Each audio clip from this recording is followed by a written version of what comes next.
Sa gitna ng mainit na diskusyon sa impeachment, muling sumibol ang pag-ibig na di matitibag. Ang matamis na pagmamahal ni Laguna Congressman Ann Matibag para sa kanyang mister na si NBI Director Melvin Matibag. Silipin ang muling pagtibok ng kanilang puso sa Politico Update ni Jerome Villanueva. Love is sweeter the second time around. Tila napanaulit ng Kupido si Laguna Representative Ann Matibag nang mapanood niya ang kanyang mister na si National Bureau of Investigation o NBI Director Melvin Matibag sa impeachment trial.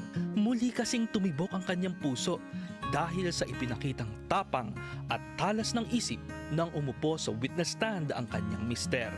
Idinaan pa nga ng kongresista ang kanyang paghanga sa isang vertical reel sa Facebook.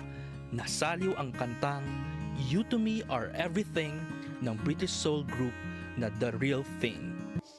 You to me are everything, the sweetest song that I could sing, oh baby. Wala na ngang makakatibag pa sa relasyon ni Director Melvin at Congresswoman Ann at sinabi pang sobrang proud niya bilang asawa. Si Matibag ang pinakahuling witness ng House prosecutors para sa Article 4 na tumatalakay sa umunoy grave threats ni Vice President Sara Duterte laban kay Pangulong Bongbong Marcos, First Lady Liza Araneta Marcos at dating House Speaker Martin Romualdez. Sa pagdinig kahapon, lumutang ang pangalan ni Representative Ann sa cross-examination ng defense sa NBI Director.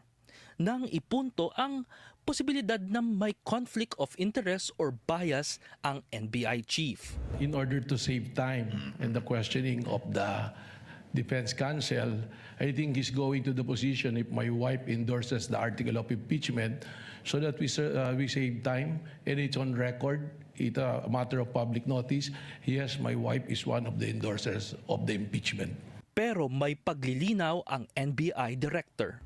However, the job of my wife as a legislator is totally detached for me being the director of the National Bureau of Investigation. Ani Matibag, sariling desisyon niya ang pagharap sa paglilitis at dahil ito sa imbitasyon ng prosekusyon. Full support si Congresswoman Ann kay Director Melvin sa paglilitis kahapon. Si Director Matibag ay ang dating Secretary General ng PDP Laban, ang political party ng mga Duterte. Para sa Politico Nightly, Jerome Villanueva, Billionaire News Channel.